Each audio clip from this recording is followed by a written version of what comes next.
Seigneur Jésus, nous te disons merci encore ce matin. Toi qui as conduit nos pas dans ta maison, Père. Certainement, tu as quelque chose à nous dire, à tout un chacun, Seigneur Jésus. Alors, Père, nous avons préparé nos cœurs pour recevoir ta parole ce matin, Père. Seigneur, ce que nous aimerons, que tu nous pardonnes de nos péchés, de nos manquements, de nos fautes et de nos faiblesses.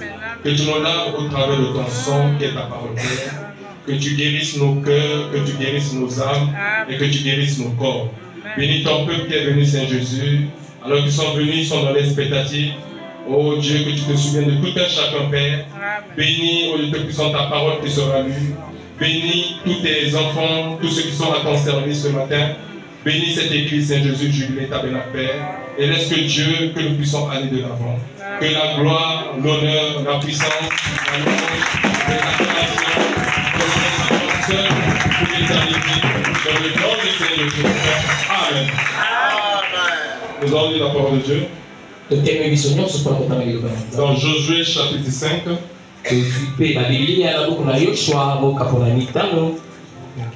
Josué chapitre 5, à partir du verset 2.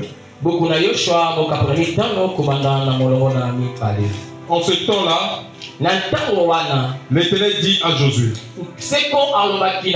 fais-toi des couteaux de pierre et circoncis encore une fois les enfants d'Israël.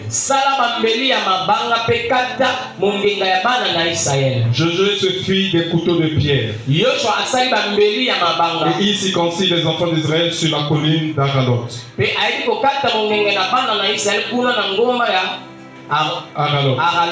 Voici la raison pour laquelle Josué les circoncis. Tout le peuple sortit d'Égypte. Les hommes de guerre étaient morts dans le désert pendant la route après leur sortie d'Égypte. Tout ce peuple sorti d'Égypte était circoncis. Mais tout le peuple né dans le désert pendant la route après la sortie d'Égypte n'avait point été circoncis. Car les enfants d'Israël avaient marché 40 ans dans le désert jusqu'à la destruction de toute la nation des hommes de guerre qui étaient sortis d'Égypte et qui n'avaient point écouté la voix de l'Éternel. L'Éternel leur jura de ne pas leur faire voir le pays qu'ils avaient juré à leur père.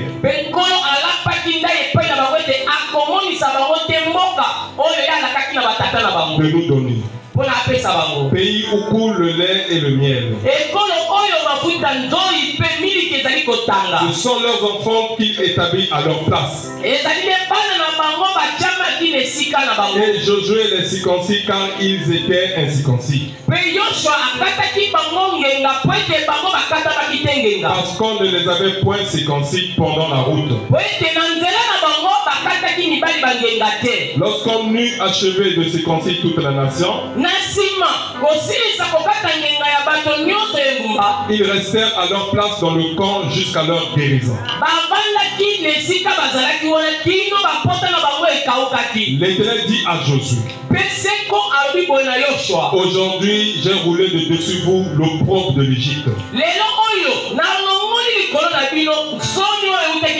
Et ce lieu fut appelé du nom de Gilgal jusqu'à ce jour.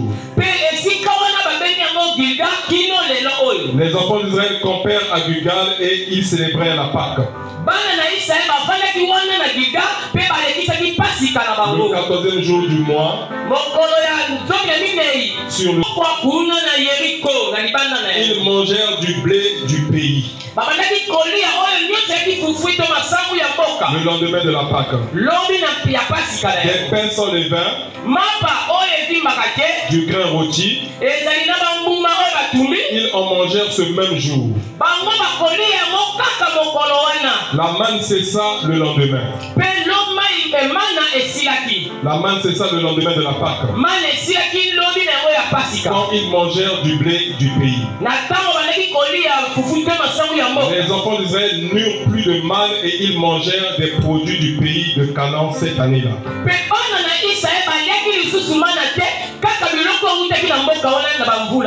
pouvez vous asseoir, je vais lire dans Luc chapitre 13. À partir du verset 22. Verset 22. Jésus traversait les villes et les villages, enseignant et faisant route vers Jérusalem. Quelqu'un lui dit, Seigneur, n'y a-t-il que peu de gens qui soient sauvés?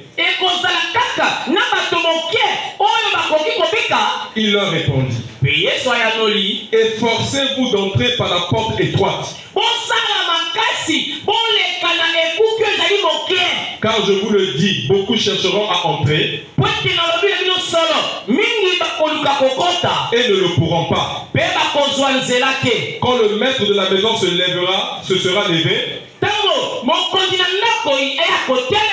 et aura fermé la porte, et que vous étant dehors, vous commencerez à frapper à la porte en disant, Seigneur, Seigneur, ouvre-nous. Il vous répondra, je ne sais d'où vous êtes. Dans d'autres versions, il dit, je ne vous ai jamais connu. Alors, vous vous mettrez à dire, nous avons mangé et bu devant toi, et tu as enseigné dans nos rues. Et il répondra, je vous le dis, je ne sais d'où vous êtes. Retirez-vous de moi, vous tous ouvriers d'iniquité. C'est là qu'il y aura des pleurs et des grincements de dents. Quand vous verrez Abraham, Isaac et Jacob et tous les prophètes dans le royaume de Dieu, et que vous serez jetés dehors. Il en viendra de l'Orient et de l'Occident, du nord et du midi, et ils se mettront à table dans le royaume de Dieu. Et voici, il y en a des derniers qui seront les premiers, et des premiers qui seront les derniers. Au verset 34, toujours au Luc 13, verset 34.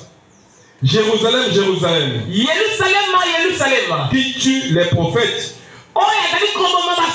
et qui les lapide ceux qui te sont envoyés. Combien de fois ai-je voulu vous rassembler, des enfants, comme une poule rassemble sa couvée sous ses ailes, et vous ne l'avez pas voulu. Voici, votre maison vous sera laissée déserte. Mais je vous le dis, vous ne me verrez plus jusqu'à ce que vous disiez, béni soit celui qui vient au nom du Seigneur. Amen. Que Dieu bénisse la parole. Le titre de ma prédication, c'est le régime alimentaire des enfants de Dieu. Le régime alimentaire des enfants de Dieu. Alléluia. Amen. Vous savez, Frère Branham dit que tel que nous sommes en vie, c'est qu'il y a eu des substances qui ont été tuées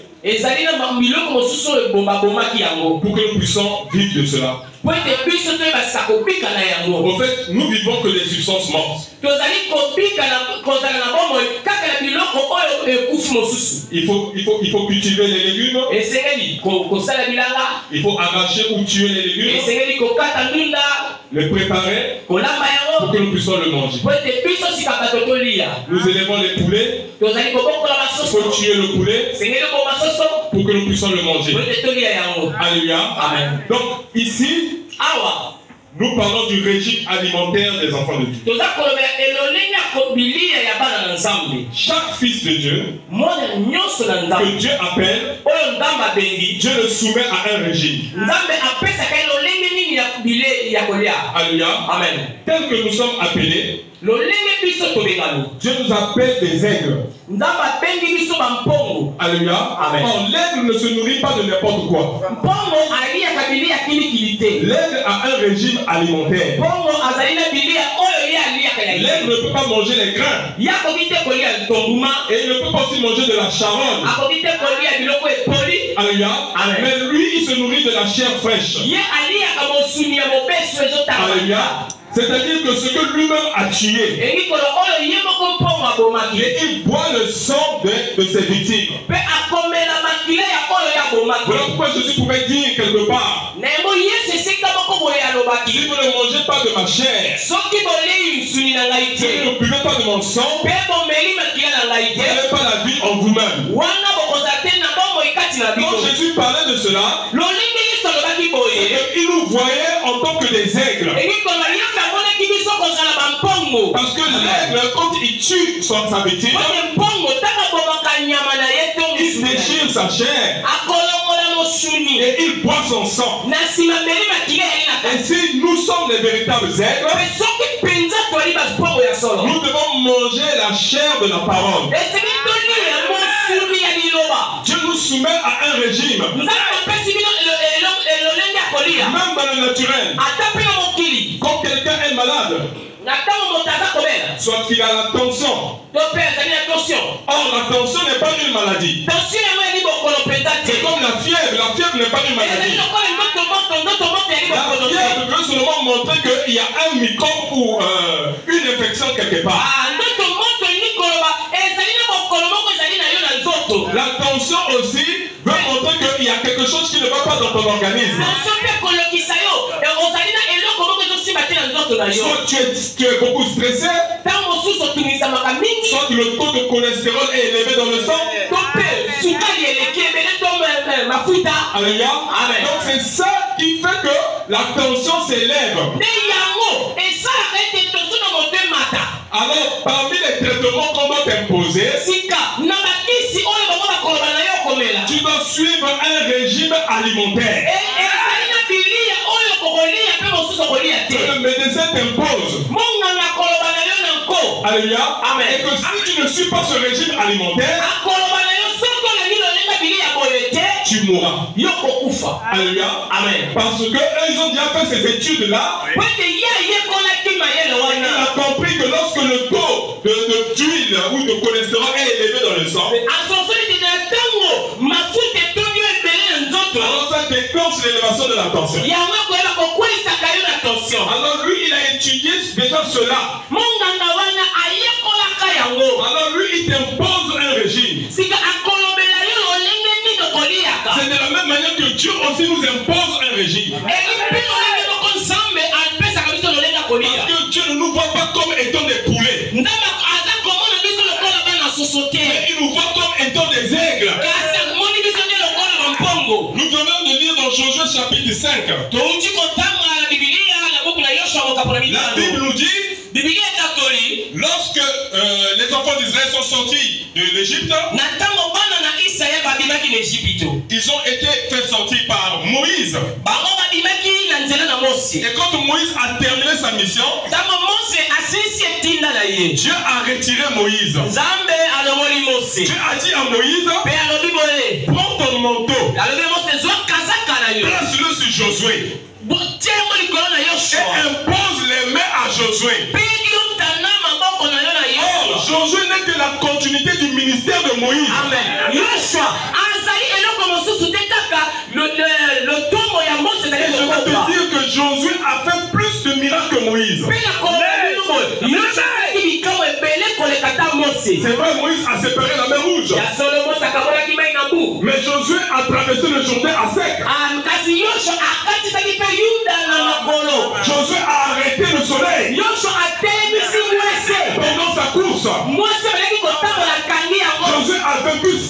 nations. Josué a pris le peuple et l'a placé dans le pays. Ce que Moïse n'a jamais fait. Alléluia. Amen. Donc le ministère de Josué, c'est le ministère du placement. C'est-à-dire prendre les fils de Dieu et les mettre à leur position dans le royaume. Parce qu'il est question du royaume maintenant.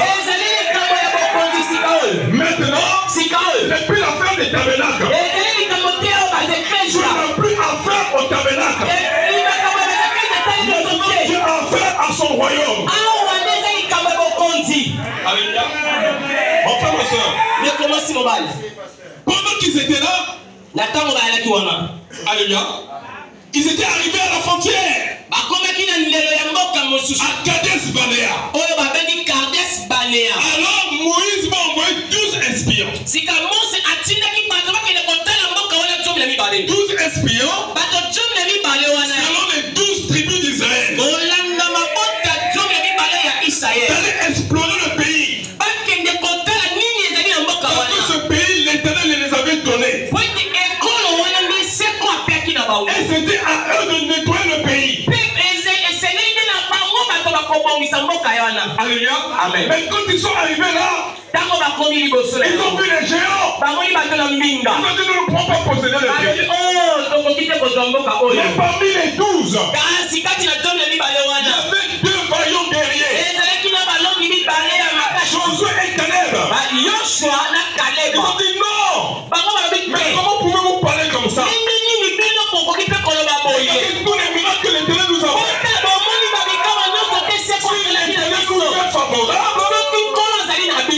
Nous allons posséder le pays. Alléluia. Mais les 10 autres ont essayé de faire taire Josué et Caleb jusqu'à les lapider. Et le peuple aussi est rentré dans la peur. Alors l'Éternel s'est fâché. Il a dit, jusqu'à quand supporterai ce peuple?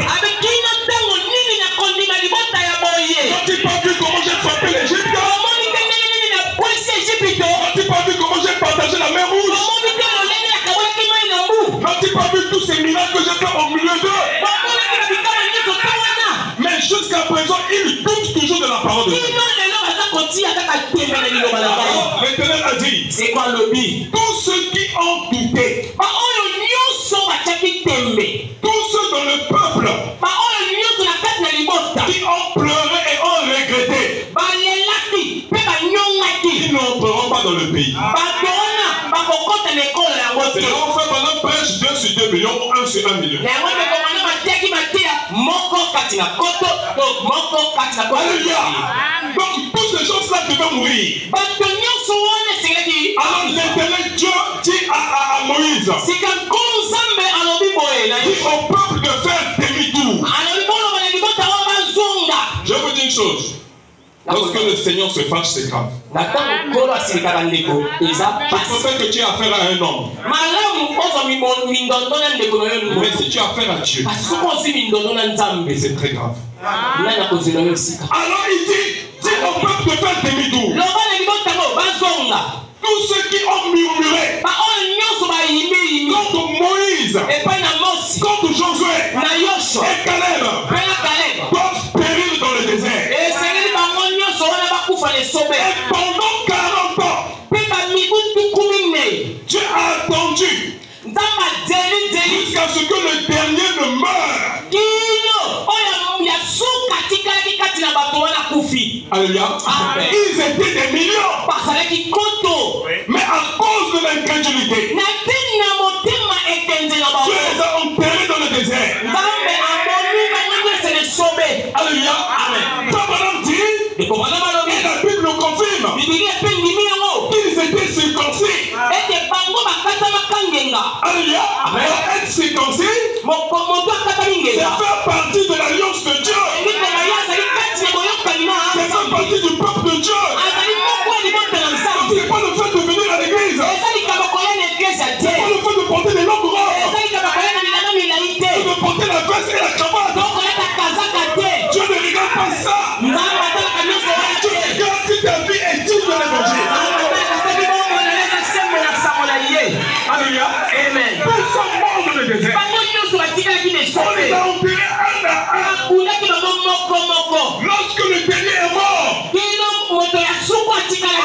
Maintenant se lève. Et devant Josué, il dit que tout ce que je voulais qu'il meure dans ma pensée sont morts. Josué, lève-toi. Circoncis de nouveau le peuple. Alléluia. Parce qu'il ne peut pas entrer dans le pays en étant incirconcis. Il ne peut pas aller au enlèvement sans le baptême du Saint-Esprit. Alléluia. Il ne peut pas aller au enlèvement sans le baptême du Saint-Esprit. Prends des couteaux de pierre. Alléluia. Amen. Oh, les couteaux de pierre. C'est la parole tranchante de Dieu.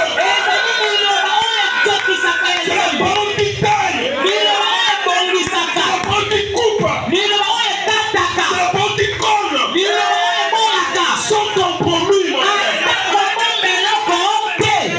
Circoncis de nouveau le peuple. C'est le renouvellement de l'alliance. Il faut renouveler l'alliance. Parce que Dieu n'est pas notre ami. Alors Josué les a circoncis. Alléluia. Quand Josué les a circoncis, écoutez ce que l'Éternel Dieu dit.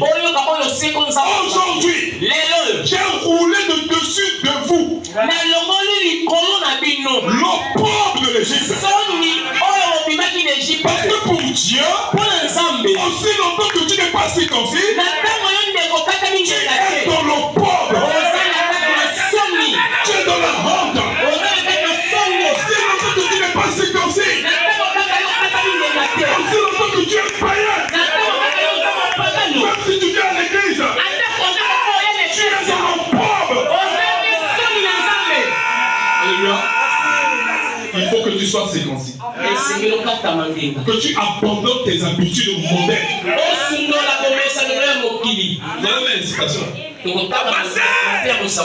peur que nous allons fuir de l'église. Parce que ça sera poignant. Alléluia. Donc aussi longtemps que tu n'es pas circoncis, devant Dieu tu es dans le port.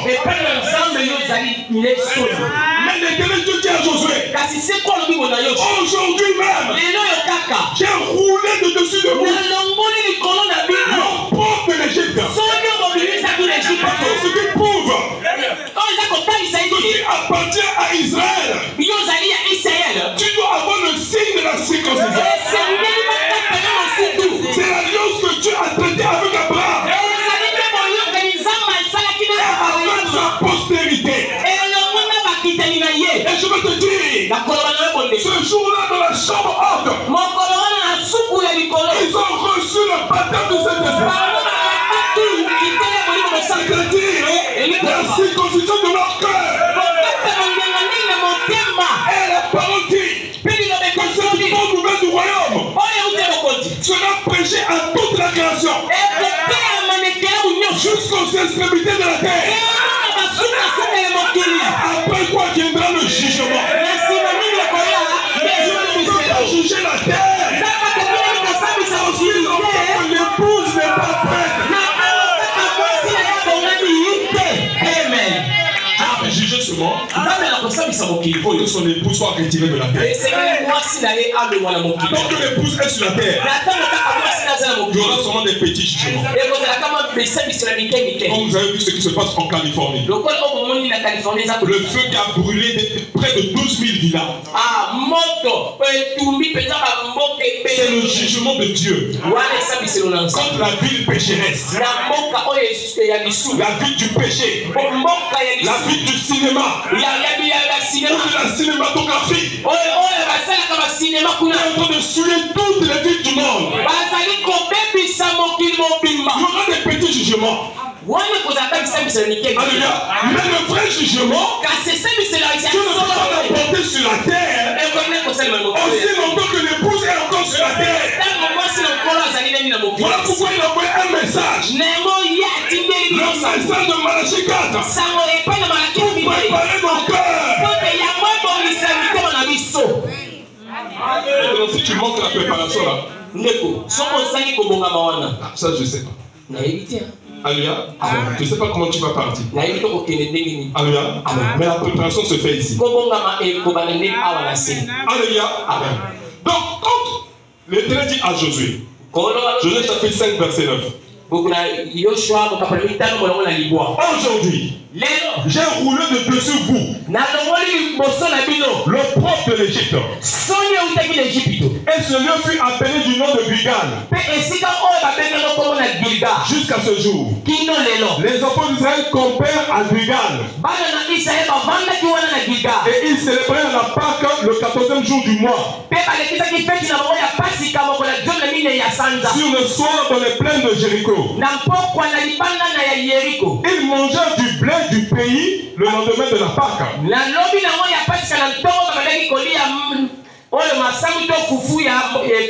Des pains sans levain et du grain rôti. Ils en mangèrent ce même jour. Écoutez bien au verset 12. La manne cessa le lendemain de la Pâque quand ils mangèrent du blé du pays. Les enfants d'Israël n'eurent plus de manne. Ils mangeaient des produits du pays de Canaan cette année-là. La Bible nous dit que l'Ancien Testament n'est qu'un type. La réalité c'est aujourd'hui. Les enfants d'Israël, quand ils sont sortis de l'Égypte, Dieu savait qu'ils devaient passer par le grand désert. Dans le désert, on ne peut pas cultiver. Dans le désert, il n'y a pas de boutique de Walla pour acheter de quoi manger. Alléluia. Donc Dieu lui-même prenait soin d'eux. Dieu avait pourvu d'une nourriture spéciale pour eux. Cette nourriture, on appelait cela la manne. Qui veut dire la nourriture des anges. Alléluia. Amen. Parce que eux-mêmes les enfants d'Israël, le matin lorsqu'ils se réveillaient, ils voyaient sur le sol des petits gâteaux tout blancs. Alléluia. Amen. Alors ils se sont posé la question du frère en hébreu. Ils ont dit manou. Alléluia. Amen. Qu'est-ce que ça veut dire? Qu'est-ce que ça veut dire? Qu'est-ce que c'est? Alléluia. Amen. Et toi, on dit que c'était ça la manne de Dieu. L'Éternel Dieu avait dit à Moïse, quand la manne va descendre pour eux, qu'ils ne puissent pas garder cela jusqu'au lendemain. Qu'ils consomment comment celui qui se dit tant pour le même jour. Parce que le lendemain, on a soin de lui-même. Alléluia. Amen. Mais il y a d'autres qui étaient têtus. Il y a d'autres qui étaient imprédus. Il y a d'autres qui raisonnaient. Donc tu dois encore garder un peu. Peut-être que demain il n'y aura pas à manger. Parce que nous sommes dans le désert. Qui va nous ravitailler? Ça leur venait du ciel. Et lorsqu'ils gardaient cela pour le lendemain, cela pourrissait. Pourquoi? Parce qu'on ne devait pas garder cela jusqu'à l'autre jour. Et cette manne était le type des messagers de chaque âge de l'Église. Alléluia. Amen. Dans l'âge de Paul, Paul avait reçu un message. Alléluia. Amen. Il était envoyé vers nous les nations avec un message pour rassembler l'épouse de Christ de son époque. Donc ce message-là devait agir dans l'âge de Paul. On ne devait pas prendre ce message-là et dans l'âge de Irénée. Alléluia. Amen. Parce que Paul avait son appel. Paul, il y a son message. Irénée aussi avait son appel. Et son message. Martin aussi avait son appel. Et son message. Colombo aussi avait son appel. Et son message. Luther aussi avait son appel. Et son message. Wesley, son appel. Et son message. Élie aussi. Son appel. Et son message. Mais seulement que dans le dernier âge ici, Élie là, malgré qu'il vient avec son message, il reçoit une double portion. Alléluia. Amen. Parce que c'est lui qui va présenter Christ au peuple. C'est dans son ministère que l'homme puissant va descendre. Alléluia. Amen. Oh, chacun d'entre eux, de Paul à Wesley, ils avaient reçu la manne de leur époque. Qu'on ne devait pas garder l'autre jour. Alléluia. Amen. Maintenant, vous allez voir maintenant. Lorsque nous continuons à lire, lorsque les enfants d'Israël se sont fait séquencer, ils ont célébré la Pâque. Pâque, le mot Pâque veut dire passage. Alléluia. Amen. Passe quoi? Ça veut dire que c'est une traversée. C'est un passage. Alors ils ont commencé à manger les grains du pays. C'est-à-dire que les choses qu'on a commencé à planter dans le pays, ils ont commencé à manger de cela. Dieu a fait cesser la manne. Pourquoi? Parce que leur régime alimentaire avait changé. Ils étaient comme des enfants qui étaient sevrés. Ils étaient sevrés. Amen. Amen. Alléluia. Amen. Parce qu'avant, ils devaient têter des promesses, des saints de El Shaddai. Alléluia. Amen. Comme vous et nous ce soir, nous sommes là à têter les promesses de El Shaddai. El Shaddai, c'est le Dieu qui porte les saints. Oh, il dit ici, ici les saints, ce sont les promesses. Donc nous devons nous accrocher à ces promesses. Alors, Dieu a vu que, comme il commence à manger les fruits du pays, il n'est plus bon qu'il continue à avoir de la manne. Parce que la manne doit cesser. La manne, c'était pour un temps. La manne, c'était pour une dispensation. Maintenant qu'ils sont rentrés dans le pays, ils doivent manger les grains du pays. Enfin, ma soeur, ne nous habituons pas à ce message. Je vais vous dire une chose. Dans toute la sincérité, beaucoup de gens vont rater leur neveu. Ils seront surpris. Je vous dis la vérité. Les années sont en train d'avancer. Je ne sais pas quand est-ce, mais je sais que ça aura lieu. Mais beaucoup de gens vont louper l'enlèvement. Et surtout ceux qui viennent dans les tabernacles. Alléluia. La dispensation avait changé. Tu n'étais plus dans la manne. Tu étais maintenant dans le blé du pays. C'est-à-dire le nouveau message. Alléluia. Le message du Fils de l'homme. Alléluia. Parce que la manne, ça représentait quoi? Les réformateurs. Alléluia. Ils sont venus avec un message de réforme. Le message de réforme, ce n'est pas un message de perfection. Mais le message de perfection devait venir vous lire quelque chose ici. Écoutez ce que Frère Branham dit. Dans la brochure Le 7e Sceau, du 24 mars 1963, paragraphe 386.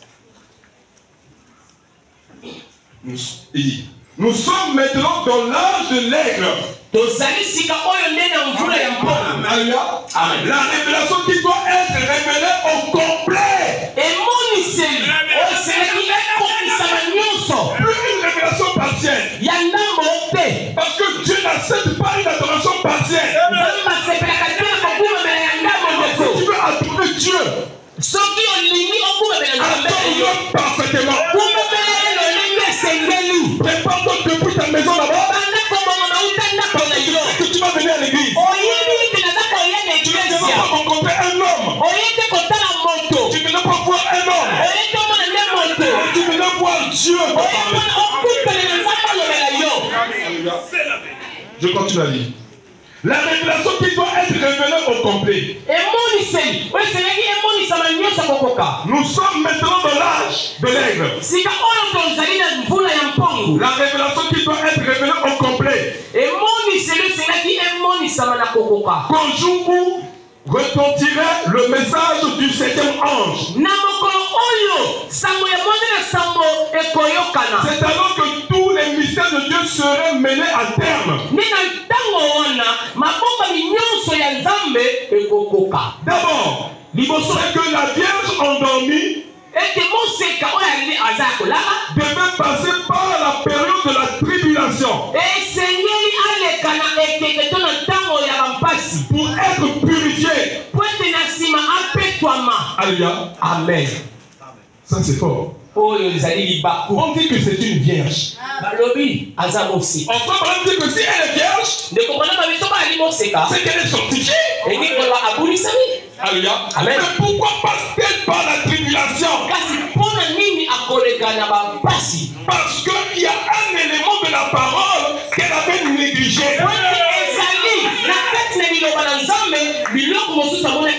Lorsqu'on avait dit de s'apprêter, elle a apprêté la lampe. Elle n'avait pas pris de l'huile. L'huile, c'est le type du baptême du Saint-Esprit. Alléluia. Amen. Et plus tard, Frère Branham nous dit que l'huile, c'est la foi de l'enlèvement. Alléluia. Amen. Mais comment tu vas faire pour avoir la foi de l'enlèvement? C'est en écoutant le message de Malachie 4. Parce que tu n'auras pas la foi de l'enlèvement chez Simon Kibangu. Tu n'auras pas la foi de l'enlèvement en écoutant le message de qui? Émile. Tu n'auras pas la foi de l'enlèvement en écoutant le message des protestants. Mais toi, pour avoir la foi de l'enlèvement, Dieu.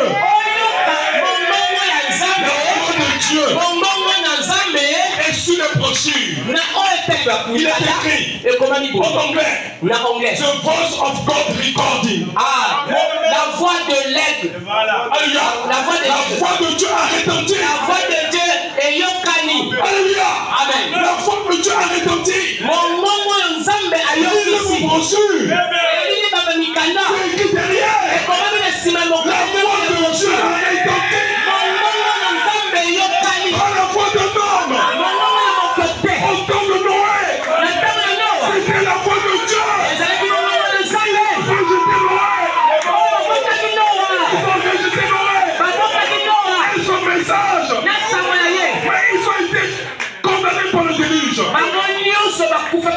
Mais aujourd'hui, les mêmes gens qui sont sur la terre sont en train de rejeter la voix de Dieu. C'est qui? Puisqu'ils ont rejeté la voix de Dieu, les bombes atomiques, les bombes nucléaires, va les calciner. C'est biblique. C'est la parole de Dieu. Le monde sera détruit par le feu. Alléluia. Alléluia. Il dit, c'est que la Vierge endormie devait passer par la période de la tribulation.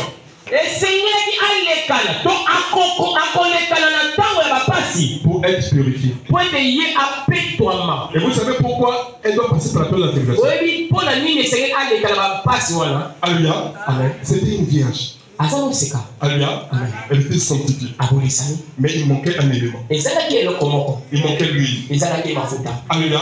Or, elle avait cru. Il y a tellement à la parole dans certains tabernacles. Alléluia. Mais la parole qu'elle avait crue ne lui permettrait pas d'avoir la foi de l'enlèvement. Parce que c'était peut-être une portion de la parole qu'on lui avait présentée. Mais vous pensez que tous les tabernacles là prêchent la parole dans sa vie? Tu sors de l'église, c'est bien. Tu vas chercher un autre tabernacle. C'est bien. Mais sois sûr que là où tu t'en vas, qu'il prêche la parole dans sa totalité. S'il ne prêche pas la parole dans sa totalité, ils feront de toi une vierge folle. Alléluia. Parce que la parole que nous avons reçue, nous l'avons lu tout à l'heure. C'est la révélation au complet. C'est la parole dans sa totalité. C'est le père des enfants. Alléluia. Amen. Parce que Jésus un jour va rencontrer une femme. Il dit, oh Seigneur, ma fille est mourante. Elle est souffrante. Si tu peux venir prier pour elle. Jésus l'a dit, il n'est pas bien qu'on prenne le pain des enfants pour le donner aux chiens. Alléluia. Ça paraissait une injure. Alléluia. Parce que nous les nations, les autres peuples, au delà d'Israël, nous sommes considérés comme des païens. C'est-à-dire des chiens. Et c'est la vérité. Alors la femme a dit, même les chiens mangent les miettes.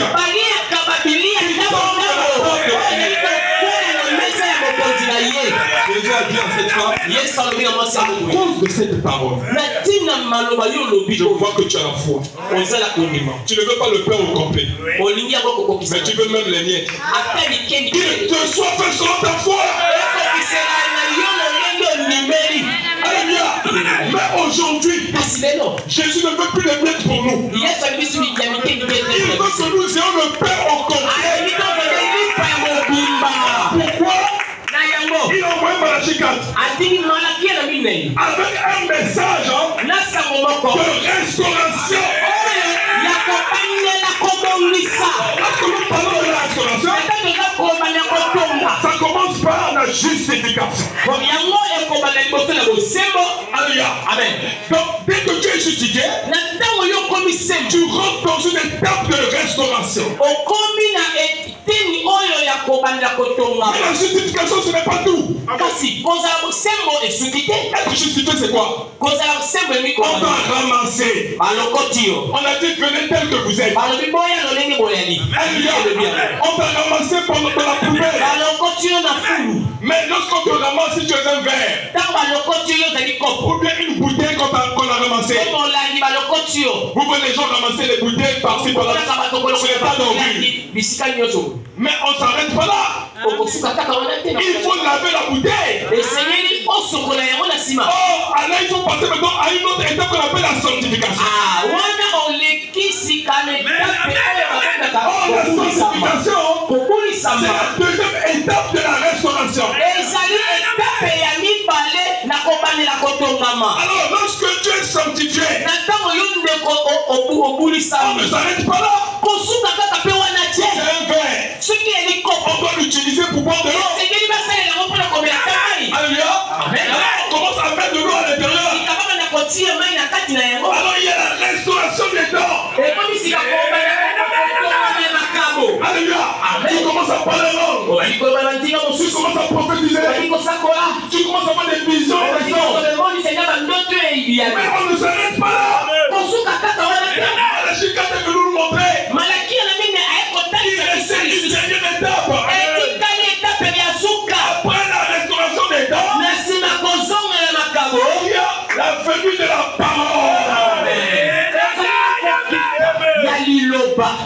Alléluia. Ou le baptême du Saint-Esprit dans sa totalité. Alléluia. C'est-à-dire que Christ se fait chair en toi. Christ devient avec toi. Alors si Christ se fait chair avec toi, tu ne peux plus te comporter tel que tu te comportes. Avec négligence. Les gens viennent à l'église comme ils veulent. Ils viennent même en retard à l'église. Ce qui n'est pas permis à ton lieu de travail. Alléluia. Dans ton lieu de travail, quand tu viens en retard, on te pointe. On te pointe. Chez moi là-bas à la pharmacie, quand nous venons, nous avons un appareil là. Tu dois mettre le doigt. Et ça marque l'heure à laquelle tu es. Si tu viens en retard, calcule tout tes retards là. Et à la fin du mois, on te retire cela.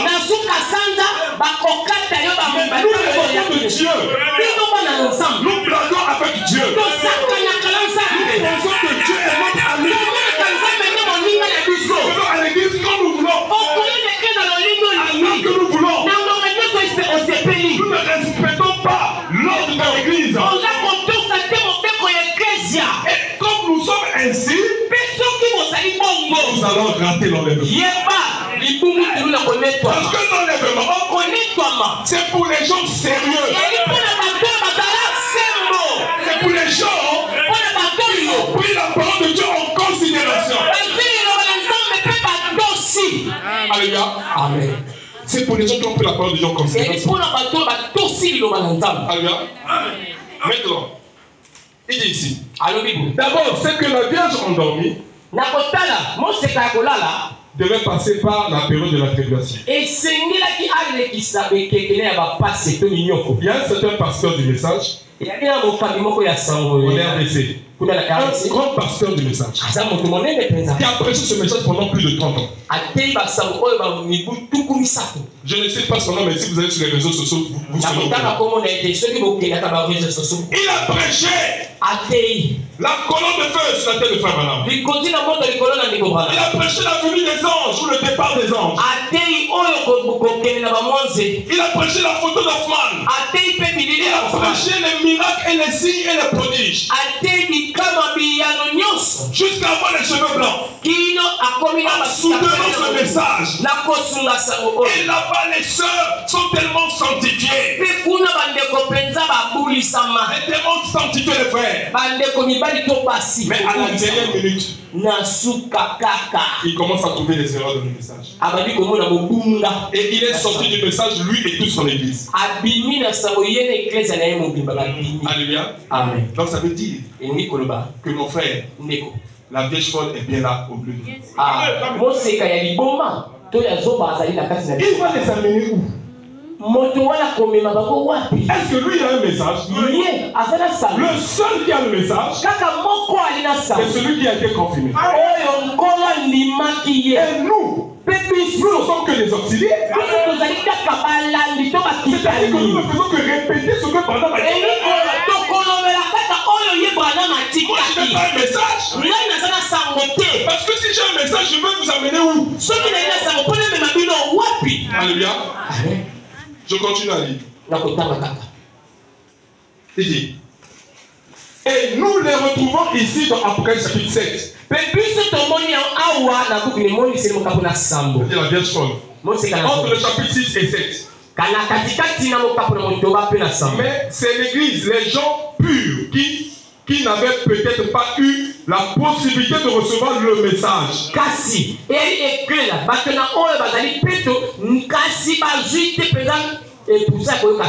Alléluia. Amen. Mon frère, ma soeur, recevons le message.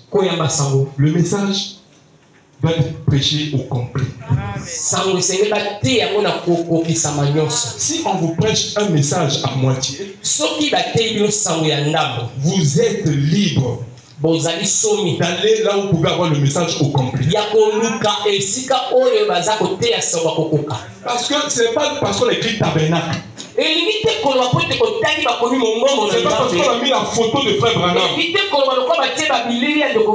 c'est le message. Le message, c'est la parole de Dieu dans sa totalité. C'est ça le message. Ce n'est pas une portion. Ce que fait Philippe Kakou là-bas en Côte d'Ivoire. Alléluia. Amen. Il dit que c'est moi qui suis la voix de minuit. Mais quand il est vrai, ils sont sanctifiés. Alléluia. Amen. Mais ce n'est pas le message. Le message, c'est la parole dans sa totalité. Et si on ne vous prêche pas la parole dans sa totalité, je veux le réclamer. Parce que c'est ça qui fera que vous irez à l'enlèvement.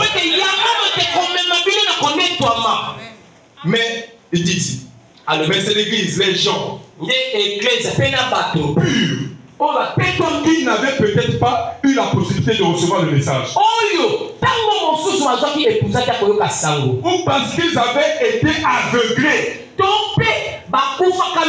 par les faux prophètes. Et je vous dis que les faux prophètes sont déjà là. Ils sont même loin de la chair. Ils tiennent même les brochures. Oh mon frère, c'est ma go. Je remercie Dieu pour le pasteur Marcel. Parce qu'il croyait le message dans sa totalité.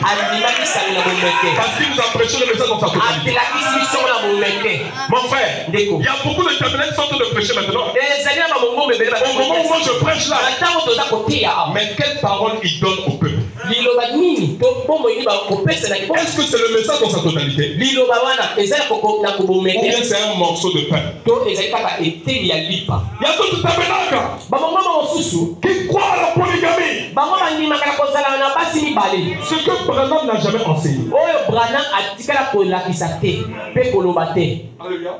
Dieu nous fera grâce, on rentrera un jour là-dessus. Il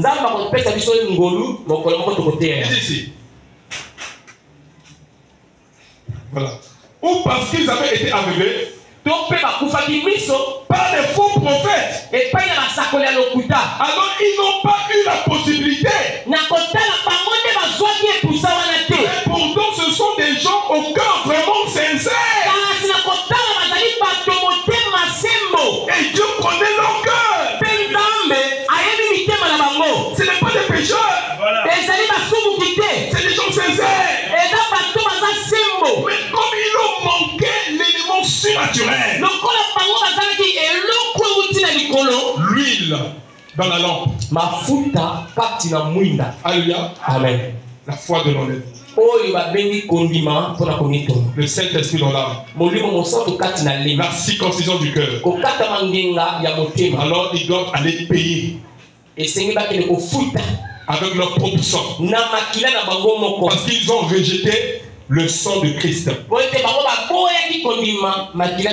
le sang de Christ aujourd'hui, c'est la plénitude du message. Alléluia. Amen. Le fait même de rejeter une portion de la parole, tu passeras par la tribulation. Pour aller payer par ton propre sang. Reste tranquille. La tribulation arrive. Lorsque l'enlèvement aura lieu, il y a d'autres qui resteront. Vos maisons, les païens le connaissent. Oh, la sœur est belle. Elle se lave dans la douche. Vous entendez les mélodies. Ah, elle est restée. Hein? Sa maison se trouve là-bas. Oh, le fond est belle. Il se promène toujours avec sa Bible. Il est resté. Sa maison est là-bas. On va vous fouiller. De porte en porte. Et en ce moment, lorsqu'on t'arrête pour te tuer, accepte qu'on te tue. Si tu n'acceptes pas et que tu bénis Christ en ce moment-là, En ce moment, tu n'es plus vierge folle. Alléluia. En ce moment, tu seras condamné. Mais si tu acceptes de verser ton sang, on croit que le message est vrai. Tu seras sauvé en tant que vierge folle. Mais l'épouse ne passera pas par la tribulation. Mais pourquoi l'épouse ne peut pas passer par la tribulation? Tout simplement parce que à la croix, lorsque Jésus mourait, le soldat est venu avec la hache pour le briser les jambes, les pieds. Quand il a regardé, il a constaté qu'il était déjà mort. Inutile de briser.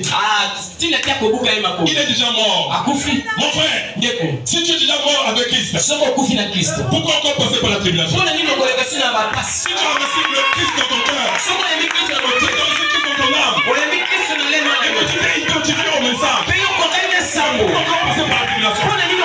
Tu es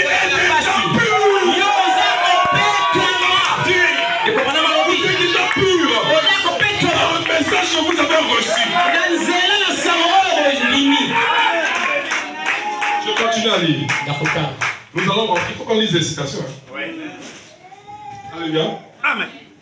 Donc, la brochure. Je suis Mathéa. Relâchez la pression. Du 13 janvier 1963. Paragraphe 135. Paragraphe 135. Cet aigle, c'est un oiseau formidable. Je n'ai pas le temps de développer cela. Ce qu'il fait, comment il construit son nid, ce qui le différencie de son frère dénominationnel, le poulet.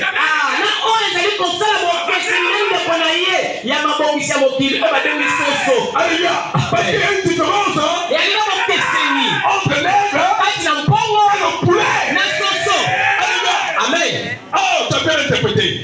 Il y a une différence entre l'aigle et le poulet. Le poulet est un oiseau de la terre. Lui, il fait son nid dans les cages sur la terre. L'aigle, son nid est dans les hauteurs.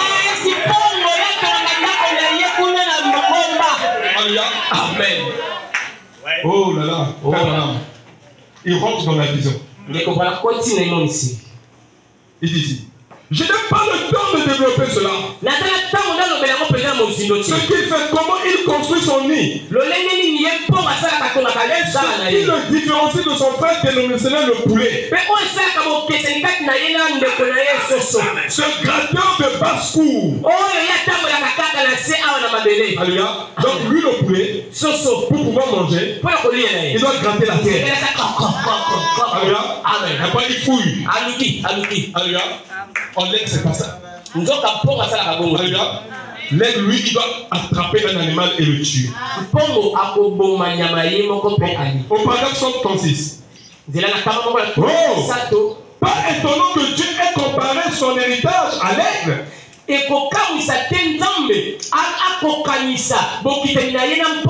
Vous savez, il s'appelle lui-même un aigle. Donc Dieu lui-même s'appelle l'aigle. On l'appelle l'aigle Jéhovah. Parce que c'est lui qui a créé l'univers. C'est lui qui a créé l'humanité. Alléluia. Amen. Et il a mis 6 jours prophétiques pour créer toutes choses. Et le 7e jour, il s'est reposé. Alléluia. Oh, que c'est merveilleux. Et nous sommes des aiglons. Donc lui-même Dieu est éternel. Et nous sommes des aiglons. Nous ne sommes pas des humains. Nous ne sommes pas des humains. Dis à ton frère à côté de toi, je ne suis pas un humain. Dis à ta soeur, je ne suis pas un humain. Nous allons lire ça dans la Bible. Matthieu 4, verset 4. Parce qu'il faut continuer ça aussi par la Bible. Hein? Par le message et par la Bible. Parce que c'est l'Urim et Turim. Matthieu 4, verset 4. Il est écrit, et l'homme ne vivra pas de pain seulement, mais de toute parole qui sort de la bouche de Dieu. L'homme ne vit pas seulement de pain. L'homme n'est pas seulement un humain, mais c'est un nègre.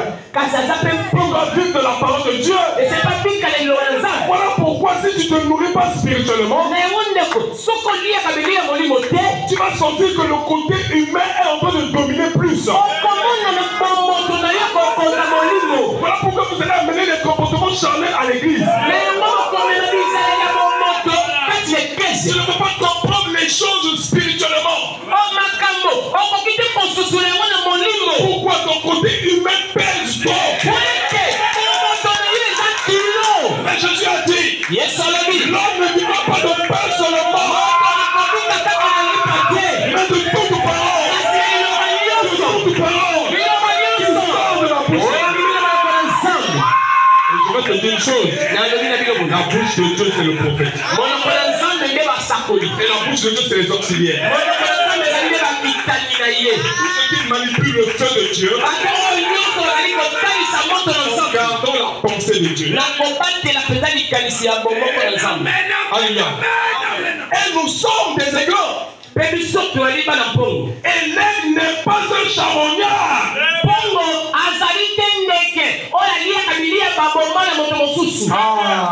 Donc l'aigle n'est pas un épervier. C'est-à-dire que lorsque le lion tue soit le bœuf, alors vous allez voir que le lion a fini de manger. Il y a un oiseau là qu'on appelle le charognard ou l'épervier. Il a un long cou comme ça. Un cou covo quoi. Et lui, il se nourrit de ce qui est soit de pourri déjà. C'est que l'aigle n'est pas un charognard. Même si moi on a tué un animal, lui ne peut pas les prendre ça.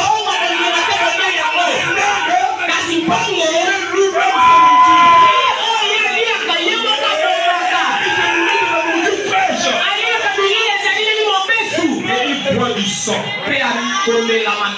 Bois du sang. Si vous le mangez ma chair, si vous le buvez mon sang, n'aime pas. Dites t'appeler mes fils. Ils ont crié, ça c'est quel compris?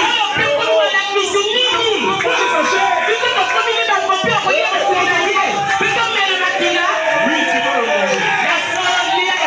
Si tu es un nègre, c'est le matin, il va manger la chair de Jésus.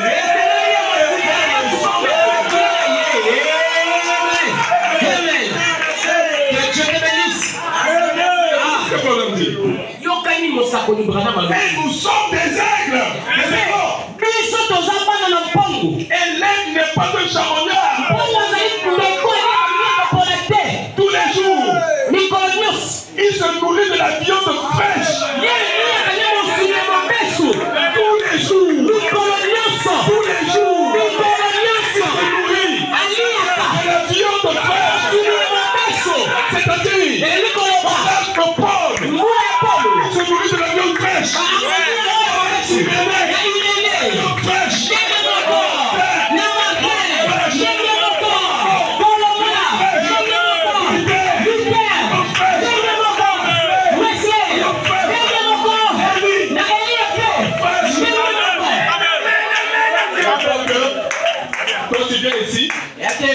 Tu manges la viande fraîche. Après, on te vend encore chez les catholiques là-bas. Donc, tu es un corbeau. Tu es un corbeau. Tu n'es pas un aigle.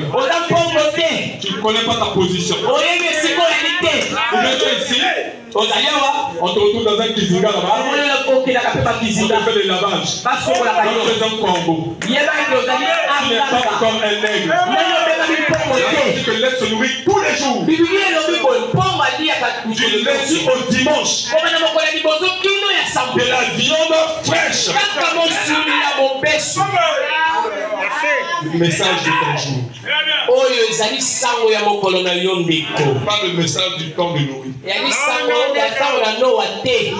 Ou de Wesley. Le message de ton jour. Madame dit que c'est le message de l'heure. Alléluia. Amen. Alléluia. Amen. Voilà. Tous les jours, il se nourrit de la viande fraîche. Amen. C'est la nourriture d'aigle.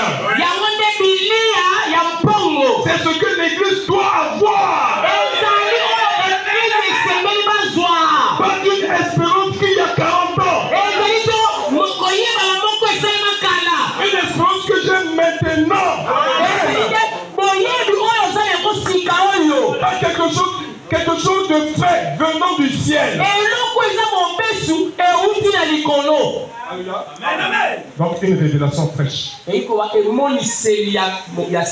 Je continue à lire. Votre vie est-elle digne de l'évangile? Du temps de juin 1963.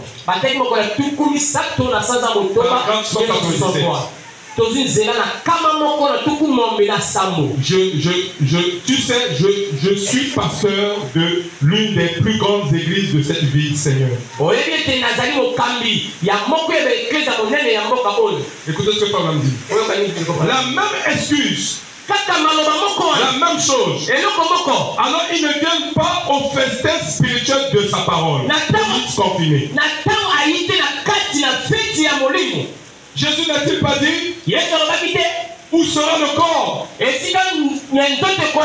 Là s'assembleront les aigles. Les aigles, pas les buses. Pas les buses, par contre, les aigles, là où il y a la saleté et la charogne, alors les buses s'assemblent. Mais où sera la viande propre et fraîche? Là s'assemblent les aigles. Voyez? Où sera la parole? La nourriture d'aigle. Là ils s'assembleront. Donc, ils ne viennent pas au festin spirituel auquel ils sont invités. Est-ce que vous croyez que Dieu a donné à l'Amérique une invitation? Les 15 dernières années, a participé à ce grand réveil, à un festin spirituel. L'assemblée dit Amen. Sont-ils venus? Non, monsieur. Non, monsieur. Alors, en refusant de venir, est-ce que cette vie est digne de l'évangile? Bien qu'ils le disent l'avoir. Alléluia. Amen. Dieu avait visité les États-Unis. Alléluia. Amen. Par le ministère de William Branham. Parce que c'est lui qui a commencé le réveil. Là-bas, le grand réveil pentecôtiste. Alléluia. Amen. Pour que les gens puissent se lever avec la parole. Et aller dans le champ missionnaire. Proclamant la guérison divine. Et disons que Jésus-Christ est le même hier, aujourd'hui. Il a invité un pasteur d'une assemblée. Alléluia. Amen. Mais ce pasteur n'a pas voulu venir. Écoutez ce que ce pasteur dit. Paragraphe 197. Tu sais, je suis pasteur de l'une des plus grandes églises de cette ville, Seigneur.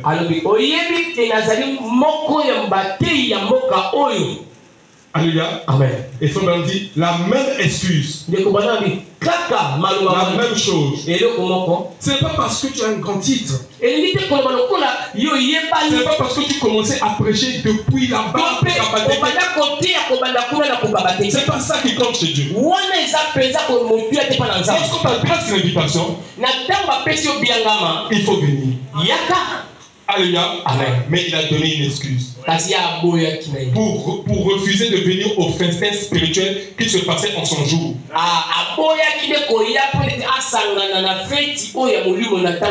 La nourriture d'aide. Je vais lire maintenant. L'imitation du christianisme du 20 janvier 1957. Paragraphe 51. Mais un prophète, c'est un voyant. Et il est comparé dans la Bible à l'aigle qui monte très haut dans les airs. Donc l'aigle s'élève dans les airs beaucoup plus haut que tous les autres oiseaux.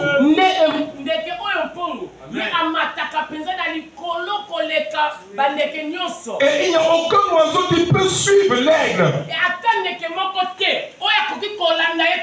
Et il n'y a pas d'œil comme celui de l'aigle. L'aigle, quand il regarde la proie, à 3, 4 km, 5 km, l'aigle voit comme si c'était proche. Toi-même ici, là, peut-être que tu ne distingues pas très bien. Mais l'aigle, 3 km, 5 km, il peut voir. Alléluia. Amen. Voilà pourquoi Dieu comparait ses prophètes à des aigles. Le faucon ne peut absolument pas rivaliser avec l'aigle. Ouais. Le faucon.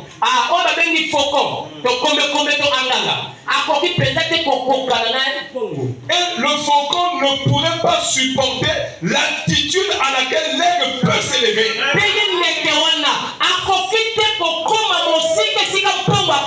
Il mourrait. Il n'a pas la constitution de l'aigle. Bon, le faucon est un oiseau et les autres oiseaux aussi. Mais l'aigle a été fait ainsi.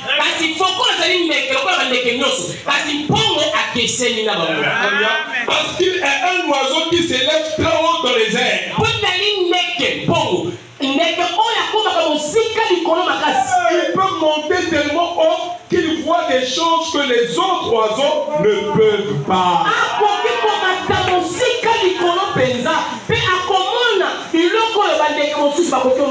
Parce qu'il est plus haut. Et Dieu, quand il a fait l'aigle, il a fait dans ce but-là. Amen. Parce que son nid se trouve plus haut que les autres. Les petits sont là-haut dans le nid. Alléluia. Amen. Maintenant, nous avons lu une parole dans la Bible. Dans Luc chapitre 13. Au verset 22. La Bible nous dit ici. Luc 13, verset 22.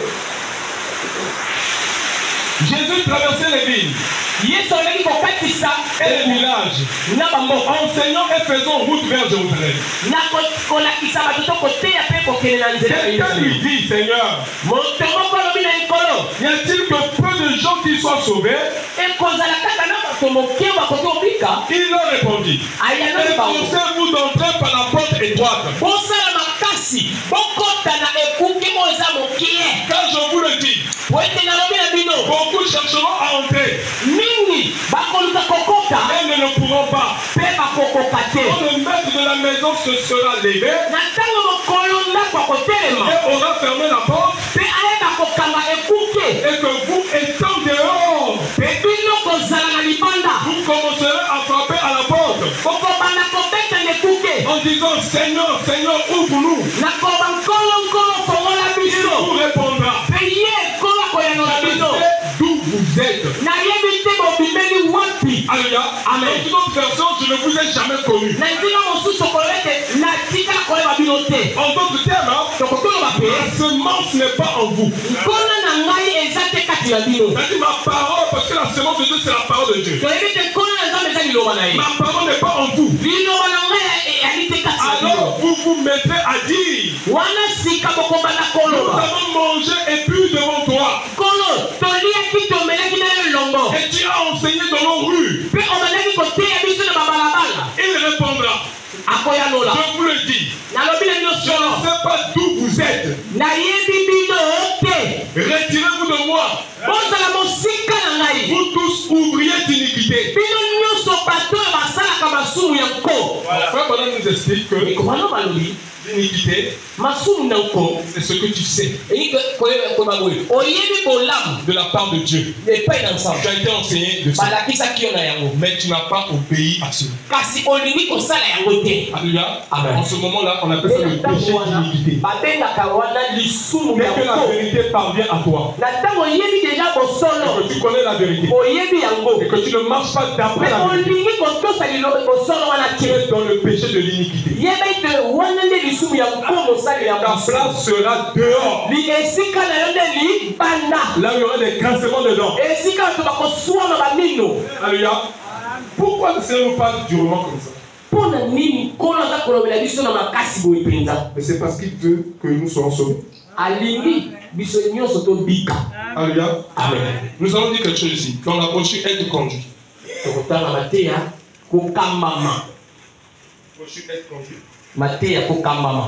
Prêcher si je retrouve bien, le 7 décembre 1965.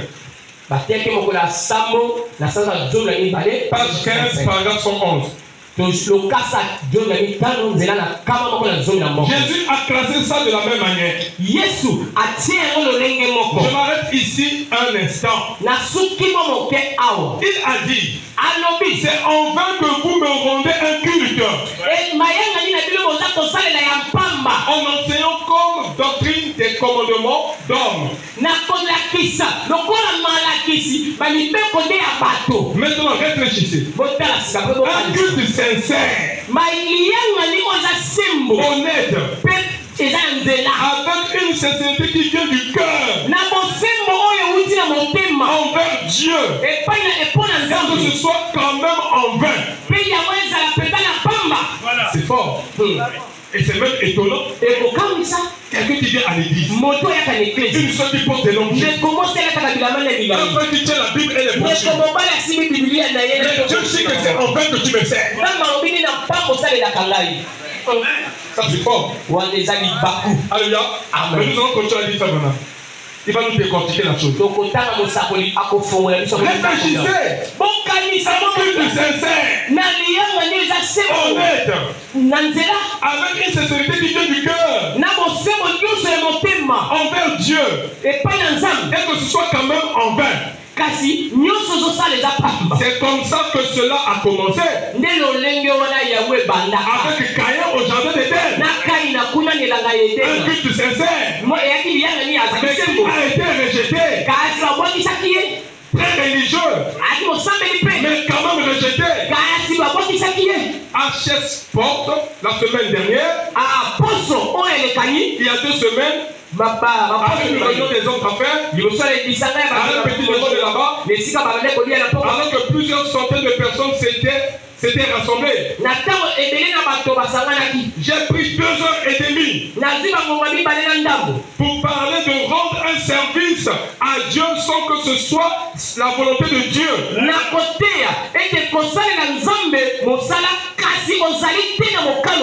Oh, ça peut sembler bizarre. Mais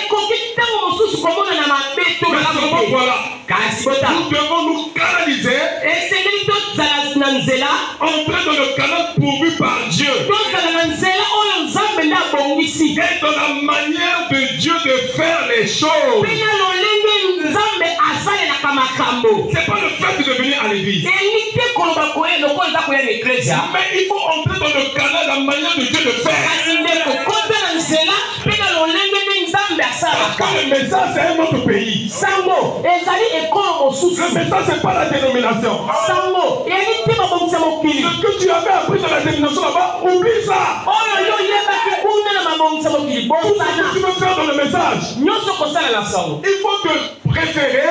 Esengeli okanisa. Est-ce qu'il y a une écriture qui me permet de faire ça? Mais omona, likambo eli kosala ekomama esika moko. J'ai eu un don. Nana likambo. J'ai eu un rêve. Ou un message. Est-ce que ce message-là que j'ai eu, sango oyo nasu, est-ce que c'est conforme à l'écriture? yango makomi eza kondima yango. De croire à ce message. Liboso na kondima yango. Parce que le diable aussi se déguise en ange de lumière. Yeba, diable pe abongo makana mwani na pole. Il peut te parler. Moi diable la koki koyepe kolobela yo. La Bible dit éprouver les esprits. Biblia lo Bible, molimo nyonso esengeli kolandela. Alléluia. Amen. Nous devons nous canaliser. Esengeli pe banzela. Entrer dans le canal pourvu par Dieu. Donc quand on a on tamba bongisi. Et de la manière de Dieu de faire des choses. Peu importe combien nous pensons que c'est bien.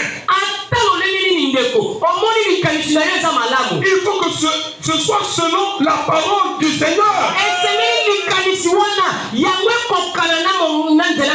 Sinon, c'est en vain. Alléluia. Quand tu peux s'habituer en vain, tu peux venir à l'église. Crois que tu adores Dieu. Mais tu l'adores en vain. C'est ces choses-là qui seront surpris. Mais Seigneur, quand le pasteur Marcel prêchait, j'étais là. Quand le frère Paul prêchait, j'étais là. Quand le frère qui était là, j'étais là. Mais comment tu peux me rejeter?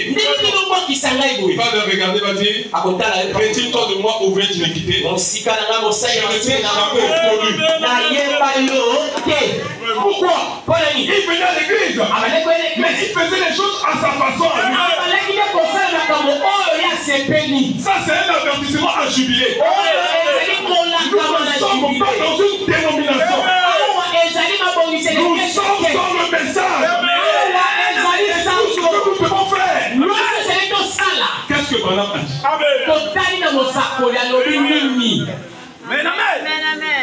Je continue à dire. Juste. Il faut que ce soit selon la parole du Seigneur. Sinon c'est en vain. Caïn a adoré. Mais ce n'était pas selon la parole du Seigneur. Les pharisiens ont adoré. Mais pas selon la parole du Seigneur. Et dans ce message particulier que j'ai adressé aux hommes d'affaires, j'ai enseigné ceci. David, il voulait rendre un service au Seigneur. Et il avait raison. Donc il a dit, est-il juste que l'arche de l'Éternel soit là-bas? Amenons-la ici. Du temps du roi, de l'autre roi auquel il avait succédé. Il a dit ce n'est pas juste. Ils n'ont jamais consulté l'Éternel au moyen de l'arche. Mais c'est ce que nous devons faire. Et bien c'est exact. Ce qu'il aurait dû faire. Il a dit il faudrait que nous allions chercher l'arche. Alors nous pourrons consulter l'Éternel. C'est vrai. Elle se trouvait dans notre pays. Il a dit il faut que nous amenions ici et que nous la mettons dans notre maison ici. Et que nous adorions l'Éternel. Maintenant remarquez, il a utilisé le mauvais canal pour le faire. Il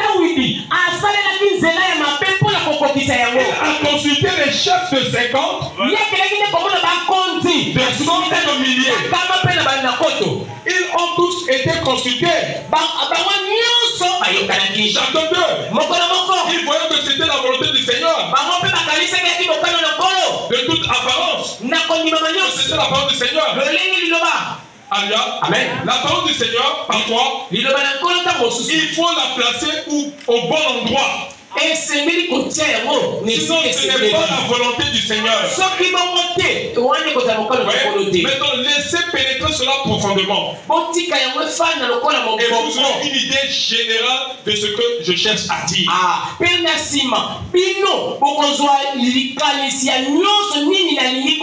David a vu que l'arche était dans notre pays. Il a ramené ça en Israël. Ce qui était une bonne chose. L'arche représente la parole. On est allé consulter le prophète. Que le prophète lui dise comment faire pour transporter l'arche. Il a consulté les chefs de 50, de 100 et de milliers. Alléluia. Mais il avait failli. Il a rendu un service à Dieu. Mais que sans que ça soit. Nous devons faire attention, Julie. Dans la brochure, Dieu, il a terminé, déjà midi. Dans la brochure, la foi est notre victoire. Le 4 octobre 1958. Page 5. Paragraphe 26. Écoutez ce que Abraham dit. Dieu veut nous modeler et faire de nous ce qu'il veut que nous soyons. Parce que nous voulons être. Si tu es venu dans ce tabernacle, si tu es venu dans cette église, cherche que Dieu t'a adressé une invitation. Il n'est pas venu ici par hasard. Peut-être que tu allais te retrouver à Rouge-Gorge. Où chez le pasteur qu'on est là-bas en Mbaka. Mais c'est par prédestination que Dieu t'a amené ici. Écoute ce que Dieu veut de toi. Dieu veut nous modeler. Faire de nous ce qu'il veut que nous soyons. Alléluia. Pas ce que toi tu veux être. Mais ce que lui veut que toi tu sois. Un fils de Dieu, une fille de Dieu. Alléluia. Je continue à lire. Alléluia. Mais comment pourrons-nous le faire? Ou plutôt comment Dieu pourrait-il le faire? Lorsque nous ne voulons même pas rester tranquilles. Pour qu'il le fasse. Nous voulons être maîtres de nous-mêmes.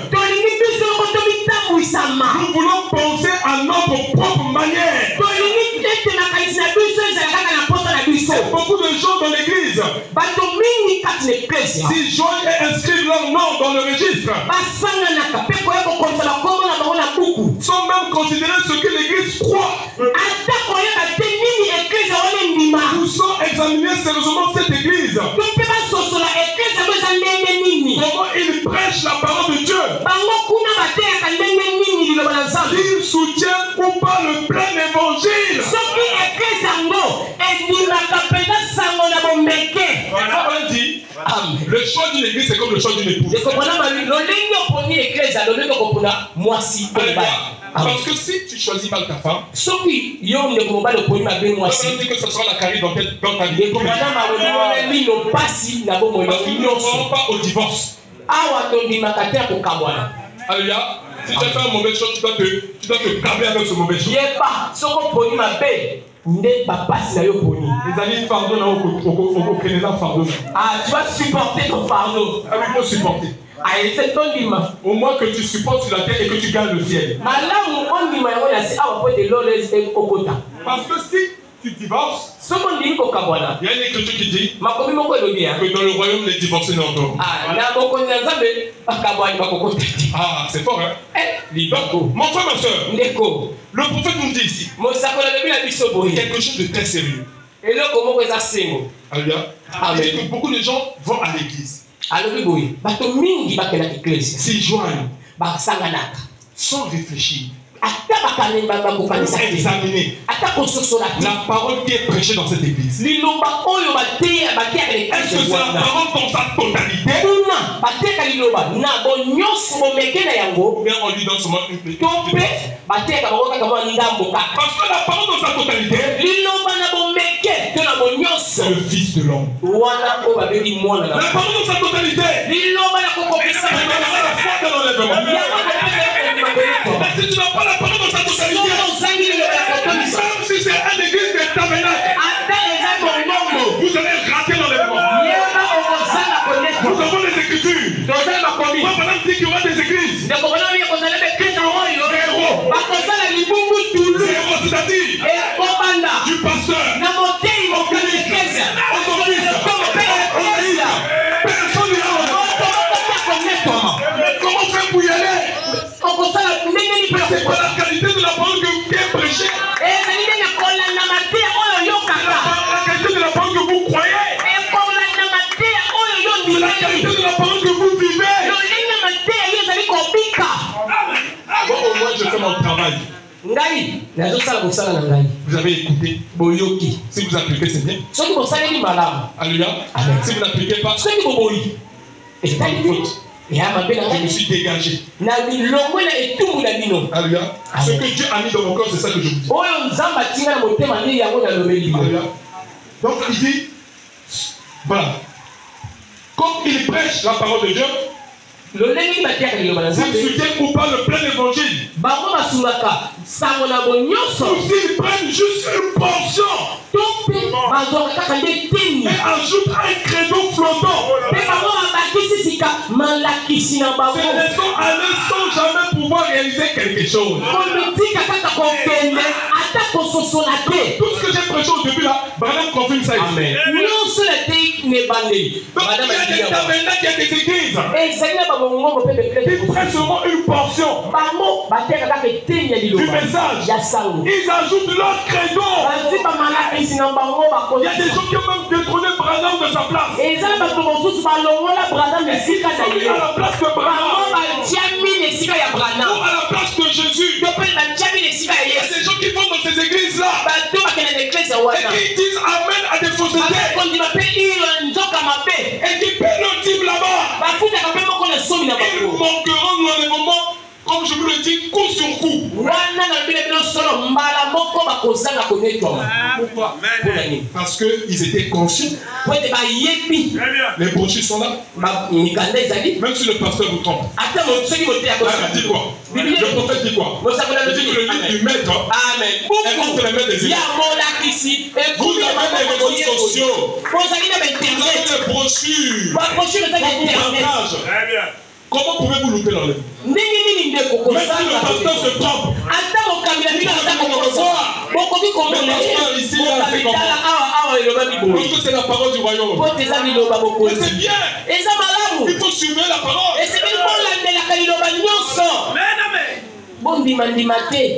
Il est 12h05. Hein? Excusez-moi, je finis de lire juste avec quelques brochures. Amen. Il dit, au verset 27. Mais laissez-moi vous dire quelque chose ce soir. Vous qui êtes à l'intérieur et vous qui êtes à l'extérieur de ce bâtiment, un de ces jours, vous allez finir à une destination. Et ce sera dans la vallée de l'homme de la mort. Je vous conseille à cette heure-ci de vous préparer à rencontrer le Dieu qui devra vous rencontrer à cette heure-là. Vous le rencontrerez. C'est comme un chef-d'œuvre sur lequel il a travaillé. Soit comme un morceau de bois flottant en route vers votre destination finale. Ainsi, n'utilisez pas cette vie juste pour vous laisser aller ça et là et flotter. Alléluia. Ça et là. Et avoir un meilleur travail, être mieux habillé, avoir une nouvelle télévision, une meilleure voiture. La vie vaut plus que cela. Alléluia. Quel conseil le prophète nous donne? Après ces jours, si je tarde, moi je mourrai. kokufa. C'est clair. Eza bongo. Si Dieu dans 100 ans, je ne vais plus vivre sur la terre. Soki akoya na nsima bamvula kama. Mais c'est là qu'ils vont continuer à prêcher l'évangile. Les Jotam et les autres. Alléluia. Amen. Mais nous on partira. Mais pendant que nous sommes en vie sur la terre, on peut dire que nous devons faire très attention à nos choix. Alléluia. Il dit ici, n'utilisez pas cette vie. Juste vous laisser aller ça et là. Côté ça et là. Et avoir un meilleur travail. Être mieux habillé. Avoir une nouvelle télévision. Une meilleure voiture. La vie vaut plus que cela. Ces choses vont passer. Alléluia. Et c'est le diable qui nous trompe. On ne dit pas que c'est mauvais. Mais n'accroche pas ton cœur à cela. Qui en a pas. Ton Dieu. Tu as de quoi à manger. Cela te suffit. Tu as de quoi à t'habiller. Toutes ces choses passeront. Nous revenons encore. Pendant le millénaire. Alléluia. Et ce jour-là, tu ne vas plus mettre de papa et de maman. Tu ne mettras plus de papa et de maman. Ton Seigneur appellera. Et tu sortiras de la poussière de la terre. Ce sera une autre civilisation. Ne veux-tu pas être là-bas? Alléluia. Avec Abraham. Assis à la table du royaume. Moi j'aimerais être là-bas. Qui veut être aussi là-bas? Que Dieu vous bénisse. Que Dieu vous bénisse. Je m'arrête par là. J'appelle Guy pour la prière.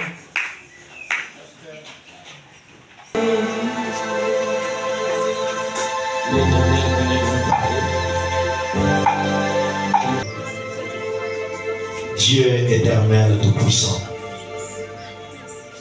toi le louable, toi l'adorable, toi le lévable, toi le même hier, aujourd'hui et pour toujours. Toi le souverain sacrificateur de notre confession. Seigneur, nous te bénissons pour ce matin. Merci pour la parole que nous venons d'écouter, Seigneur. La parole, ô Dieu tout-puissant. La nourriture spirituelle au temps convenable. Seigneur, nous te bénissons pour ton serviteur.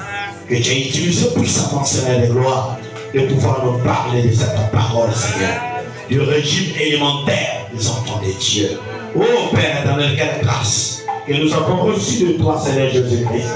Maintenant, Père tout-puissant, laisse que tu puisses nous recevoir dans ton royaume ce matin. S'il y a quelqu'un, Seigneur de gloire, oh Dieu, qui a été accroché par le diable, Seigneur, à l'écoute de ta parole, oh Dieu, nous croyons que le fil a été coupé, Seigneur. Père éternel, s'il y a quelqu'un qui est fatigué, Seigneur, à l'écoute de ta parole, Père, nous croyons que, oh Dieu, il a reçu la force, Seigneur. Oh Dieu tout-puissant éternel des armées, que le faible dise que je suis fort, que le pécheur dise que je suis sauvé, que le malade dise que je suis guéri, que le pauvre dise que je suis riche. Seigneur Dieu tout-puissant, merci pour la parole, Seigneur. Merci pour chaque fils et fille, Seigneur Jésus-Christ. Oh Dieu tout-puissant éternel des armées, accorde-nous ta grâce, Seigneur de gloire, afin que le jour, oh Dieu, lorsque tu reviendras sur la terre, Père éternel, que nous puissions, Seigneur, aller avec toi, Père tout-puissant. Pardonne nos péchés, pardonne nos fautes, pardonne nos erreurs, nos iniquités, Seigneur de gloire, et remplis-nous de ton esprit, Seigneur. Remplis-nous du courage, Père éternel. Où est-nous de toi, Père éternel tout-puissant, afin que nous puissions te servir, Seigneur de gloire, comme il faut, Seigneur de gloire, oh Dieu. Que nous puissions te rendre un service en dehors de ta volonté, Père. Oh Dieu tout-puissant, encore une fois, Seigneur, bénis tous ceux-là qui travaillent dans ta maison. Bénis les gars, bénis les huissiers, bénis les conducteurs de champs, bénis chaque membre de Jubilé Tabernacle. Seigneur Dieu tout-puissant, bénis le pasteur Syria et bénis tous les prédicateurs, Seigneur Dieu de gloire. Oh Dieu de gloire et de bonté, bénis les dîmes et les offrandes. Nous remettons le reste à toi. Et soit l'honneur, et soit la gloire, et soit la puissance.